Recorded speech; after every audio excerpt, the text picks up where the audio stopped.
नमस्कार, मी पंकज इंगोले. मी मराठीच्या या विशेष कार्यक्रमात आपलं स्वागत. रस्त्यावरचं ट्रॅफिक कंट्रोल करणारा, वाहतूक सुरळीत करणारा पोलीस म्हणजे ट्रॅफिक पोलीस. पण ट्रॅफिक पोलिसांची ही ओळख बदलतीये.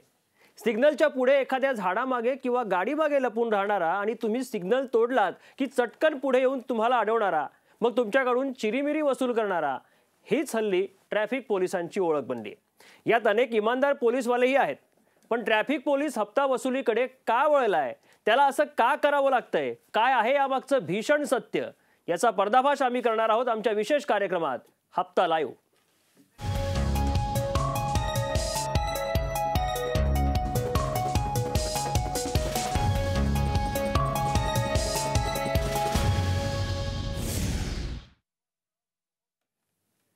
ट्रॅफिक पोलिसांचं लाच घेण्याचं प्रमाण नेमकं का वाढलंय? त्यांना हे का करावं लागतंय? कोणत्या बीटवर किती पैसे गोळा केले जातात?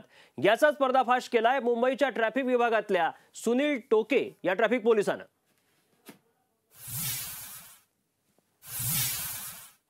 रायडर राहायचं असेल कसं काय प्रकार आहे आपल्याकडे? रायडरचा प्रकार काय माहिती? जो रायडर असतो त्याला 4,500 रुपये तुम्ही तर प्लेन असणार 4,000 रुपये. तर ते इंचार्जचे सिनियरचे पुढच्यानी पण द्यायचे आणि मागच्यानी पण दोघांनी किती द्यायचे?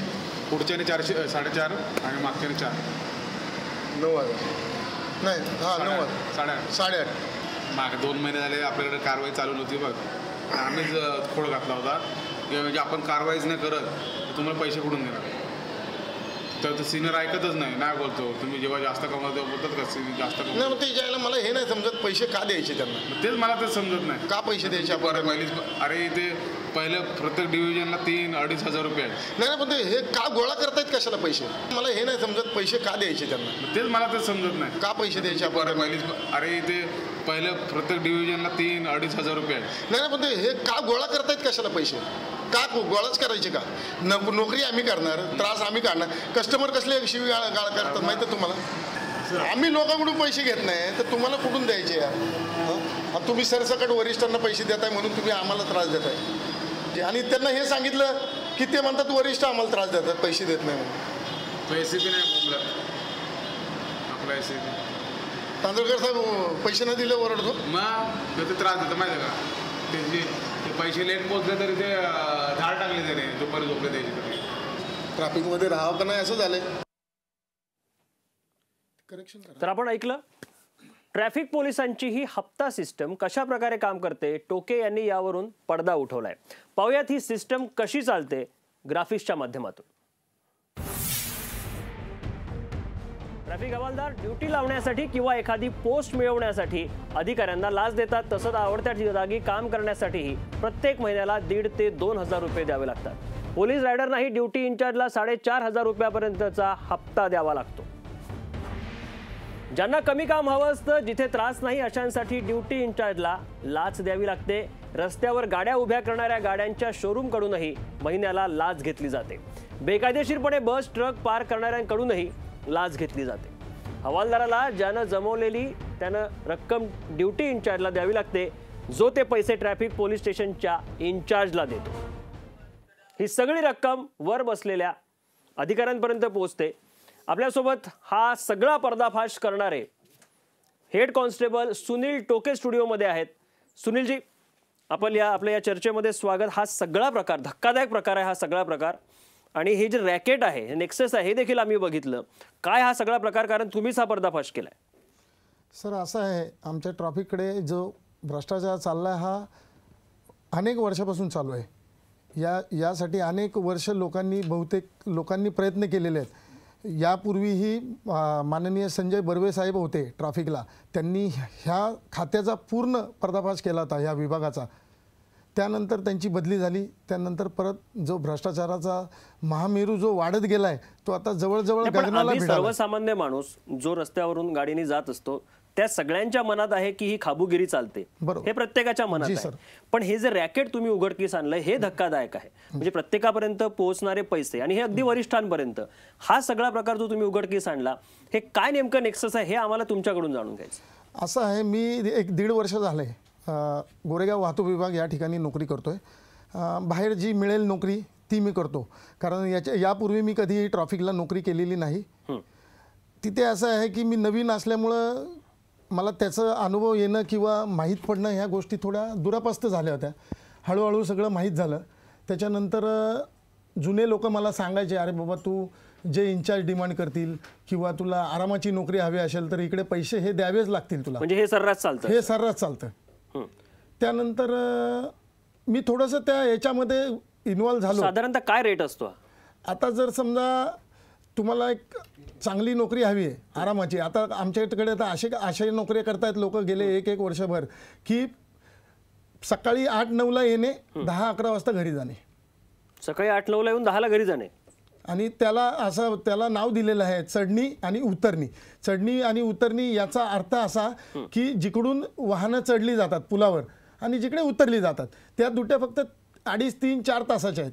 आणि त्या दुट्या फक्त वरिष्ठांचे जे आणि हे सोयीचं काम जर हवं असेल तर किती पैसे द्यावे लागतात? सोयीचं काम असेल तर महिन्याला 1000 रुपये द्यावे लागतात इन्चार्जला. आणखी बाकी काय नेटवर्क आहे? म्हणजे जर मनासारखं काम तुम्ही सांगितलं, याशिवाय काय काय चालतं? याशिवाय जर रायडरचं तर तुम्ही आता व्हिज्युअल बघितलेलं आहे, सांगितलेलं आहे, त्याचं माझ्याकडं रेकॉर्डिंग आहे. त्याच्यानंतर सिओआर म्हणजे मराठीमध्ये त्याला तडजोड म्हणतात. जिथे रस्त्यावर उभं राहून कामं करतात लोक, लायसन जमा करणे थोडक्यात. त्या ठिकाणी जी लायसनं जमा केली जातात तिथे जर एका माणसाला 2 चार्ज मारलेले असतील विदाउट हेल्मेट सिग्नल जम्पिंग, तर जो कोणी लायसन सोडवायला येईल त्याच्यासाठी त्याला वेगळे चार्जेस, म्हणजे जर 200 रुपये शासनाची पावती आहे, परंतु त्याचा म्हणजे पावती न बनवता त्याकडे जास्त पैसे घेणे किंवा ते 200ची पावतीच नाही बनवायची. त्याला सांगताना सांगायचं ह्या ऑफेन्सचे रुपये 400 किंवा 500 आहेत.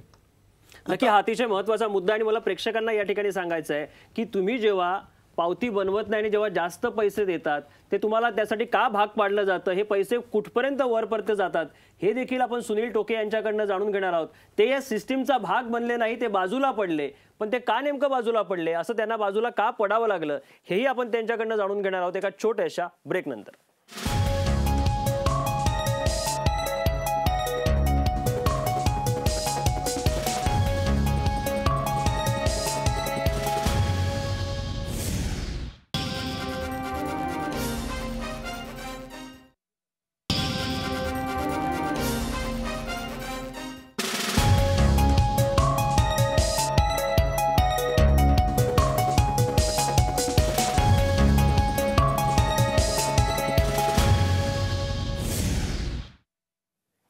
ब्रेकनंतर आपलं पुन्हा एकदा स्वागत. आपण पाहताय आमचा विशेष कार्यक्रम हप्ता लाईव्ह. एखाद्या ट्रॅफिक पोलीस त्या सिस्टीम मधला भाग त्याला व्हायचं नाहीये, त्याला ती खाबुगिरी नको आहे, म्हणून त्याला नेमका कसा त्रास दिला जातो आणि त्याच ट्रॅफिक पोलिसांना केलेलं स्टिंग ऑपरेशन आम्ही आता आपल्याला दाखवणार आहोत. ट्रॅफिक पोलीस कशा पद्धतीने ही वसुली करतात पाहूयात या व्हिडिओमधून. अरे बाबा दे, खालून पण आलो तर बोलतात असं आहे, वरतून पण आलो, कुठून काय काय करायचं बोला.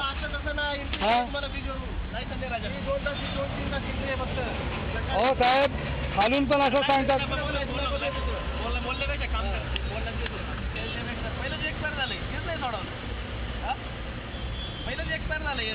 आता हे 2-3 दिवस झाला आता फाळून. हो 2-3 दिवस झाला आता. हो साहेब, किती ठिकाण थांबव, आम्ही वैतागून गेलो. आता जा बाबा, इथं एक आहे, तिकडे एक आहे, किती कुठं जा, सर्व क्लिअर आहे आमचा, तसं काय नाही. हां हे घ्या, चाय पाणी घ्या, जाऊ आलं तर जावा घ्या. बाबा चाय पाणी पाहिजे घ्या, त्यांच्याकडून घ्या, डावरून ते देऊन टाका. हे नंबर द्या 1 हो साहेब, आमची एवढी ऐपत ना 300-500 द्यायला माहिती आहे. मग 50 पळाला म्हणून आम्ही देतो ना, कुठा खुशीना 100 रुपये. आता मी इकडे जाणार आहे. हो जाऊ द्या ना साहेब, आता घ्या. आता 300 कुठे देतात? हां 100 आहेत. नको तेवढा नका. हे बा 50च्या वरती कोणाला देत पण नाही. पण आज काय माहिती, मी चुकी केलं, ऐका, मी चुकी केलं. मी इकडे चाललो. नको हे घ्या, जाऊ द्या. मी तर येणार नाही, दुसरे लोक येणार मग तिकडे, असं आहे बोल. हां मग तुमचा मोबाईल नंबर देऊन जाऊ आपण. हां त्यांना देणार तुमच्या, असं कुठं शोधत बसणार मी. चौकीला ती चौकी आहे ना, हां तिथे मला 5 महिने साहेब मला बरोबर आहे. तर आता आम्ही कसं मोबाईल बनवून देऊ का, लायसन बनवून देऊ का? नका काही नका काय नका बनवून देऊ, द्या आम्हाला जाऊ द्या 100 आहे. नाही जाऊ दे 50 दे रे, सुटी दे 50 रुपये हे घ्या. हे घ्या किती असेल घ्या, राहू द्या मापलं नाही बघा, घ्या जाऊ द्या. हां घ्या जाऊ द्या चला.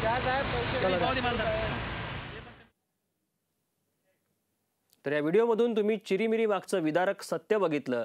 आणि एक परवलीचा शब्द, तुम्ही बरेचदा तुमचा सामना झाला असेल ट्रॅफिक पोलीस सोबत, तो एक शब्द असतो, तो म्हणजे चायपानी, ज्याच्या नावाखाली हा सगळा प्रकार चालतो. आणि त्यासाठी तुम्हाला बरेचदा भाग पाडलं जातं जास्त पैसे देण्यासाठी. कसं ते विचारूया सुनील टोके, ज्यांनी हा सगळा प्रकार पर्दाफाश केलेला आहे, त्यांच्याशी आपण बोलणार आहोत. सुनीलजी, हा सगळा प्रकार आपण आताच बघितला. मला तुम्हाला एक विचारायचं, मी पुढे तर तुमच्याकडे येतोच, पण जसं तुमच्या या सगळ्या स्टिंगमध्ये आणि तुमच्या त्या ऑडिओ क्लिपमध्ये एक जाणवलंय, ते म्हणजे जे सामान्य जे हे असतात ग्राहक असतात, त्या आपण त्यांना म्हणू की जे जाणारे असतात, ज्यांना तुम्ही अडवता, तुम्ही त्यांना भाग पाडलं जातं त्यांच्याकडनं जास्त पैसे घेण्यासाठी, कारण तुम्हाला टार्गेट कंप्लीट करायचं आहे वर पैसे देण्यासाठी. बरोबर आहे. जिथे 200 रुपयाचं सामान्य नागरिकाला माहीत नाही आहे की ट्रॅफिकचे रूल्स किंवा किती चार्जेस आहेत, किंवा बाहेरगावच्या ज्या गाड्या येतात, आता गुजरातवरून एखादी गाडी आली, त्या गाडीला अधिकार आहे मुंबईमध्ये यायचा किंवा महाराष्ट्रात कुठलं तरी कारण काढायचं आणि वसूल करायचं. हां, आणि तिकडला जर चालक आला गुजरातचा किंवा नागपूरचा आला किंवा आपला महाराष्ट्रातल्या कुठल्याही प्रदेशातला आला माणूस गाडी घेऊन, तर त्या ड्रायव्हरकडे एकच लायसन असतं. त्या लायसनचा असा प्रॉब्लेम होतो की भले आता काही बाहेरगावच्या गाड्या ज्या येतातच नाही, पण आता तुम्ही आता हा विषय काढला आणि बऱ्याच आमच्या प्रेक्षकांच्या मनात देखील उत्सुकता असेल आणि हा आम्हालाही विचारून घ्यायचा आहे. मी आता सरळ सरळ शब्द वापरतो, फंडे. काय नेमके तुमचे फंडे असतात की जेणेकरून तुम्ही त्यांना अडकवण्याचा, ट्रॅप करण्याचा प्रयत्न करता? आता बघा साहेब, असं आहे, पोलीस कॉन्स्टेबल ते ASI पर्यंत गाडीचे कुठलेही पेपर बघायचा अधिकार नाही, पहिली गोष्ट. पण कोणी बघतं, पण हे पेपर कोणीही बघतं. पहिल्यापासून सुरू होतं लायसन मागणे, लायसन बरोबर असलं की PUC दाखवा, PUC झालं म्हणजे कुठल्या तरी कारणात त्याला अडकवायचं आणि पैसे घ्यायचे. अगदी त्याची म्हणजे ज्याची गाडी अडवली आणि जो बाहेर गावून पावती न फाडण्याची मानसिकता ही तुमचीच असते, पोलिसांचीच असते, जेणेकरून त्यांनी पैसे द्यावे. आणि बाहेरचे काय जे गाड्या येतात ते बिचारे लांबून आलेले असतात, ते इथे लायसन जमा करायला धजवत नाहीत. नक्की. मला तुमच्या बोलण्यातून मगाशी हव्या त्या ठिकाणी नोकरी पोस्टिंग हवं असेल तर किती पैसे तुम्ही सांगितले, पण एक काही महत्वाचे मुद्दे आलेत, जे म्हणजे कॅशियर असेल, टोविंग व्हॅन असेल, नंतर इन्चार्ज असेल, रायडर असेल, हे काही शब्द त्यात आलेले आहेत. ती जर पोस्टिंग पाहिजे असेल तर नेमके किती पैसे द्यावे लागतात त्यासाठी? आता कॅशियर जर राहायचं असेल तर एका विभागात साधारण दोन किंवा मोठा विभाग असेल तर 3 पोलीस अंमलदारांची नेमणूक केली जाते. पण त्यातही पोलीस अंमलदारांची नेमणूक केली जाते ते पोलीस कॉन्स्टेबल. ठीक आहे, ते वैयक्तिक वरिष्ठांचं काय आहे हे मला माहीत नाही गणित, पण तिथे सुद्धा बऱ्याच मोठ्या रकमेचा हे केल्यानंतरच त्या ठिकाणी, म्हणजे वरिष्ठांना पुरवल्यानंतरच त्या ठिकाणी नेमणूक केली जाते. अच्छा, तुम्ही या सिस्टीमचा भाग झालाय, तुम्हाला कदाचित हा सगळा जो व्यवहार चाललाय तो तुम्हाला पटला नाही म्हणून तुम्ही त्याला विरोध केला. आजही मला सर विरोध आहे. नक्की. मग यात तुम्हाला नेमका कसा त्रास झाला हे मला विचारायचं आहे. आपण एक छोटासा पुन्हा या ठिकाणी एक ब्रेक घेऊया. ब्रेक नंतर आपण जाणून घेऊया जे या सिस्टीमचा भाग होत नाही, ज्यांना हे करायचं नाही, त्यांना नेमकं कुठल्या त्रासाला सामोरं जावं लागतं. पाहत राहा मी मराठी न्यूज.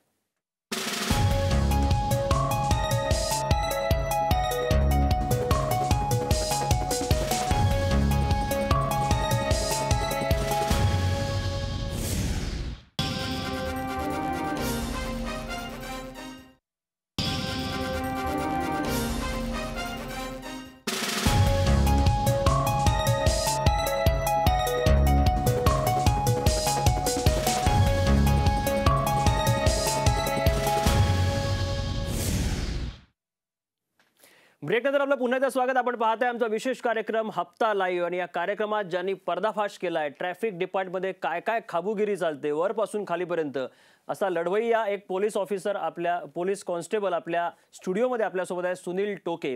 सुनीलजी, मला सांगा, हा सगळा प्रकार जो तुमच्यासारखे जे हेड कॉन्स्टेबल आहेत ज्यांना हे करावं लागतं, मी करावं लागतं यासाठी म्हणतो, यातले बरेचसे त्यात सामील झाले आहेत जे करतायत, पण त्यांच्यावर वरून दडपण आहे टार्गेटच्या नावाखाली वसुली करण्याचं. कारण तुमच्यासारखा माणूस जो या सिस्टीममध्ये सहभागी झाला नाही, ज्याने विरोध केला, तो बाजूला पडताना दिसतोय.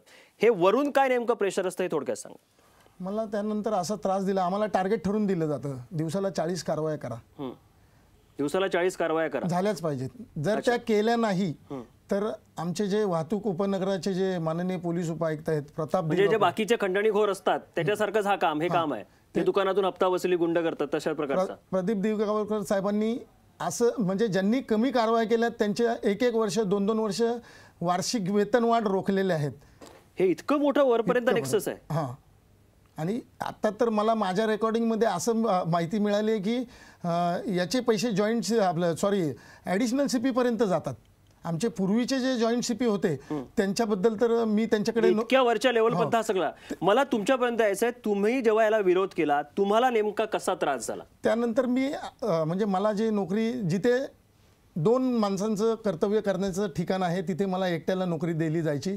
तिथे ट्रॅफिक जाम झालं की मी मदतीसाठी इन्चार्ज शिंदे यांना फोन केला तर तुम्हाला नंतर त्रास काय दिला? त्रास त्यांनी असं दिला की मी RTI टाकले. मला जो त्रास होत होता माझ्या वरिष्ठांनी सांगितलं की तुम्हाला जो त्रास होतोय तो तुम्ही लेखी आम्हाला पाठवा, लेखी द्या तुमच्या सिनियर थ्रू.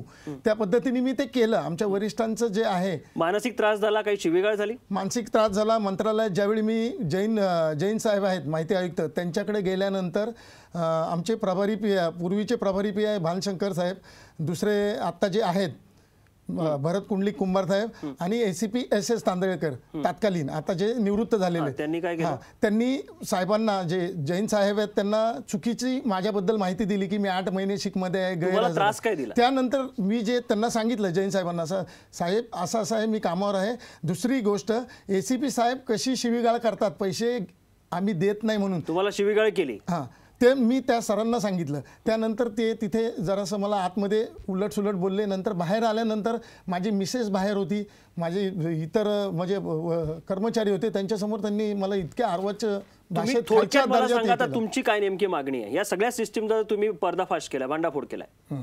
माझं एकच म्हणणं आहे की जे सिनियरला काय सांगाल तुम्ही या प्रकरणात? माझ्या वरिष्ठांना एकच सांगणं आहे की आम्ही जे खालचा तळागाळाचा जो वर्ग आहे त्यांना जेवढं तुम्ही दाबताय तेवढं करू नका. आमचं थोडं ना थोडं तरी मानसिक संतुलन चांगलं राहील. अगदी बरोबर, कारण तुम्हाला बाहेर काम करायचं. एक शेवटचा प्रश्न मी सर्वसामान्य प्रेक्षकांसाठी तुम्हाला या ठिकाणी सांगायला लावतो, कारण तुम्ही हे सगळं जवळून ट्रॅफिकचं काम बघितलेलं आहे. सर्वसामान्य नागरिक जेव्हा अशासाठी बाहेर पडतो त्याला जेव्हा भाग पाडलं जातं, पैसे वसूल केले जातात, तुम्ही त्यांना नेमकं काय सांगाल? अशी जर परिस्थिती ओढवली सर्वसामान्य नागरिकांनी नेमकं काय करावं? सर्वसामान्य नागरिकांसाठी आपल्याकडे वरळीला लाचलुचपत प्रतिबंधक कायद्याखाली जे काही ते करू शकतात. चिरीमिरी देऊ नका, सरळ सरळ पावती फाडायला लावा किंवा कंप्लेंट करा. शासनाला तुम्ही पैसे भरा, ठीक आहे. तुम्ही गुन्हा करताय, चूक करताय. म्हणजे जे पैसे दिले जातात ते टार्गेट पूर्ण करण्यासाठी आणि या वरच्या लोकांचा हा मलिदा आहे सगळं, असं तुम्हाला म्हणायचं? हां, आणि आता सध्या तर लाचलुचपत प्रतिबंध विभाग हा तर अद्यावत केलेला आहे. आणि माननीय प्रवीण दीक्षित सरांनी तर खरंच त्यांचं काम म्हणजे आत्ताच्या याच्यामध्ये घडीमध्ये खरंच वाखाणण्यासारखं आहे.